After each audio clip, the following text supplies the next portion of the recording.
Hi everyone, থাইল্যান্ডের mini ব্লগগুলো কিছুতেই আমি কমপ্লিট করে উঠতে পারছি না, কারণ ফোনে এত ক্লিপ রয়েছে যে ওগুলো খুঁজে বার করতে করতেই অর্ধেক টাইম চলে যাচ্ছে। পাটায়ার ফুল ব্লগটা না দেখে থাকলে অবশ্যই দেখে নিও। পাটায়ার ফ্লোটিং মার্কেট থেকে আমরা সোজা চলে গেছিলাম বিগ বুদ্ধা টেম্পলে, আর সেখান থেকে চলে গেছিলাম frost the magical ice of সিয়ামে। সেন্ট্রাল পাটায়া থেকে সিয়ামের ডিস্টেন্স মাত্র 40 to 50 মিনিটস, আর সেখানেই সময় কাটানোর একটা দারুণ জায়গা হচ্ছে ফ্রস্ট। বাচ্চাদের সাথে সাথে বড়রাও এখানে ভালোই এনজয় করছে।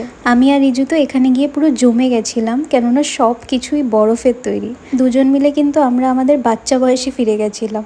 বড় হয়েছি বলে ছোটখাটো জিনিসের মজা নেব না? এমনিই তো বড়দের লাইফে এত কমপ্লিকেশন, তাই জন্য কিছুটা মুহূর্ত আবার নিজেরা একটু ছোটবেলাতেই ফিরে যাই। পাটায়াতে সারাদিন এদিক ওদিক করে সাইট সিন করার পরে এই লাস্ট এক্সপিরিয়েন্সটা আমাদের দারুণ ছিল। আমি আর রিজু আমাদের ফুল কোয়ালিটি টাইম স্পেন্ড করতে পেরেছিলাম, আর তারই সাথে বরফ নিয়ে খেলাও করেছি। ভিডিওটা তোমাদের কেমন লাগলো জানিও।